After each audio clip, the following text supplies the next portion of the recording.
بسم اللہ الرحمن الرحیم۔ السلام علیکم ورحمۃ اللہ وبرکاتہ۔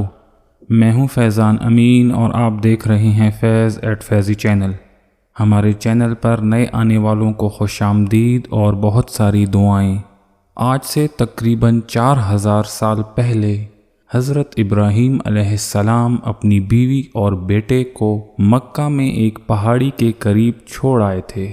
حضرت اسماعیل علیہ السلام کو پیاس لگی تھی اور حضرت بی بی ہاجرہ اپنے بیٹے کی حالت دیکھ کر پانی تلاش کرنے لگیں۔ انہوں نے حضرت اسماعیل علیہ السلام کو ایک جگہ پر لٹا دیا۔ حضرت اسماعیل علیہ السلام پیاس کی شدت سے اپنے ہاتھ پاؤں مارتے رہے۔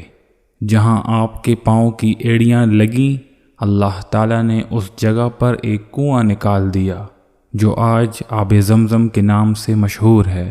عبد المطلب کے بیٹے عبداللہ، جو کہ بہت حسین اور جمیل تھے، جن کے گھر میں اللہ نے نبی اکرم صلی اللہ علیہ وآلہ وسلم کو پیدا فرمایا۔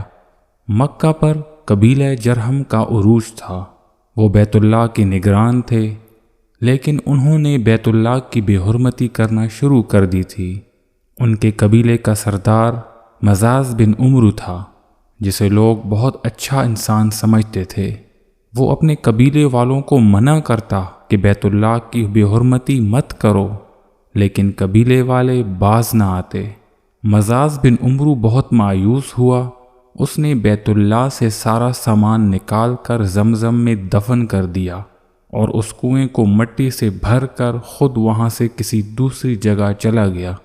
آہستہ آہستہ زمزم کے کنویں کا نام و نشان مٹ گیا۔ اس کے بعد جب عبد المطلب کا زمانہ آیا تو زمزم کا یہ کنواں مزاز بن عمرو کے وقت سے بند پڑا تھا۔ پھر اللہ تعالیٰ نے یہ کنواں حضرت محمد صلی اللہ علیہ وآلہ وسلم کی دادا عبد المطلب سے کھدوایا۔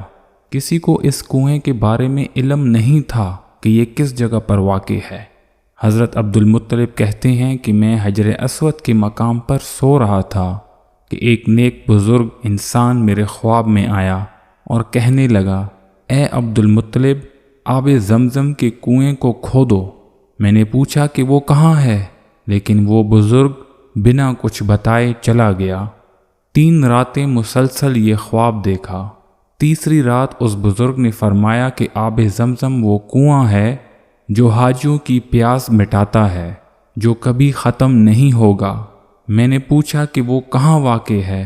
بزرگ نے کہا جہاں کوڑا پڑا ہوا ہے اور اس کوڑے کے گرد خون ہے اور ایک کوا اپنی چونچ سے اس خون کو کھا رہا ہے، اسی جگہ کنواں موجود ہے۔ آپ اپنے بیٹے حارث کو ساتھ لے کر اسی جگہ پہنچ گئے۔ وہاں دیکھا کہ ایک کوا خون پی رہا تھا۔ ارد گرد بڑے بڑے بت پڑے تھے۔ وہاں لوگ اپنی منتیں مانگتے اور ان بتوں پر جانور قربان کرتے تھے۔ عبد المطلب کو پوری طرح یقین ہو گیا کہ یہ وہی جگہ ہے۔ انہوں نے کھودنا شروع کر دیا۔ اس وقت قریش قبیلہ عروج پر تھا۔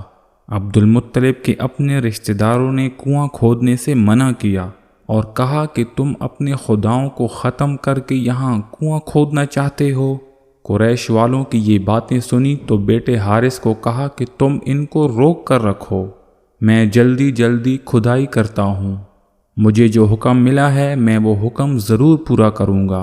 قریش والوں نے بہت منع کیا، لیکن عبد المطلب نے پرواہ نہ کی اور کھدائی جاری رکھی۔ عبد المطلب نے کہا میں نے اپنا کام پورا کر لیا۔ جب قریش والوں نے یہ کنواں دیکھا تو وہ کہنے لگے، اے عبد المطلب، یہ تو ہمارے باپ دادا حضرت اسماعیل علیہ السلام کا کنواں ہے۔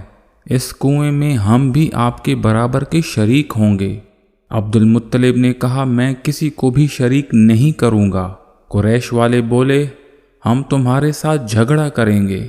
قریش والوں نے کہا، ہم بنو سعد کی ابن حریم کاہنہ سے فیصلہ کروائیں گے۔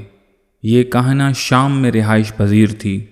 عبد المطلب کے ساتھ عبد مناف کا لشکر تھا اور قریش کے باقی لوگ شام کی طرف روانہ ہوئے۔ شام تک سفر کے دوران سارا راستہ صحرا پر مشتمل تھا، جہاں پانی کا ملنا بہت مشکل تھا۔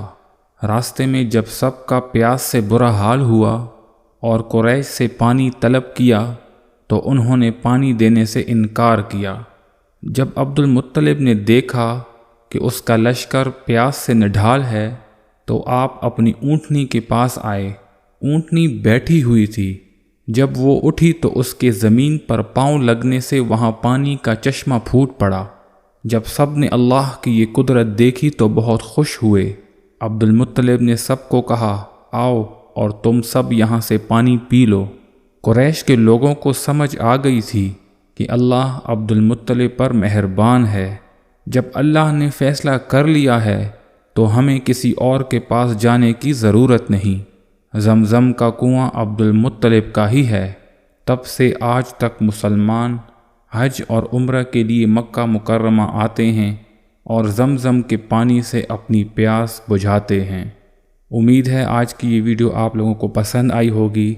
مزید ویڈیوز کے لیے میرے چینل کو سبسکرائب کریں تاکہ آپ کے ساتھ ہمارا تعلق بنا رہے۔ السلام علیکم ورحمۃ اللہ وبرکاتہ۔